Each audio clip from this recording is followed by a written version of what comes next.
સુરત ગ્રામ્ય police action મોડમાં છે। એસઓજીએ 1.60 કરોડથી વધુનો ગાંજાનો જથ્થો ઝડપી લીધો છે। પલસાણા 4 રસ્તા પાસેથી એક ટ્રક ઝડપી લેવાઈ 1.60 કરોડથી વધુનો 321 કિલો ગાંજાનો જથ્થો ઝડપાયો છે। ઓડિશાથી ગુજરાતમાં સપ્લાય થતો હતો ગાંજો।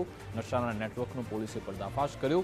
ટ્રકમાં ગુપ્ત ખાનાઓમાંથી ગાંજાના પેકેટ મળ્યા હતા। પોલીસે ટ્રક ડ્રાઈવર અને ક્લીનરની ધરપકડ કરી છે। ગાંજાનો જથ્થો ભુવનેશ્વરથી ભરવામાં આવ્યો હતો। નેટવર્કનો મુખ્ય સૂત્રધાર અરબાજ પઠાણ હોવાનું સામે આવ્યું। પોલીસે આ કેસમાં અન્ય 4 શખ્સોને વોન્ટેડ જાહેર કર્યા।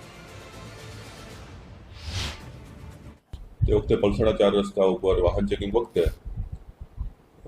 એક ટ્રક MH20 GC 1026 નંબરની વાહન ચેકિંગ દરમિયાન રોકેલ અને તેની તલાશી લેતા ડ્રાઈવરની કેબિનમાંથી અને કેબિનના ઉપરના ભાગેથી અલગ અલગ પેકેટ મળી આવેલ, જેનું પરીક્ષણ કરાવી અને વજન કરાવતા કુલ 321 કિલો અને 700 ગ્રામ જેટલો ગાંજાનો જથ્થો મળી આવેલ હતો અને ટ્રકના ડ્રાઈવર સાહિલ પઠાણ અને ક્લીનર અફરોજ પઠાણ આ બંનેની સ્થળ ઉપર ધરપકડ કરવામાં આવેલી।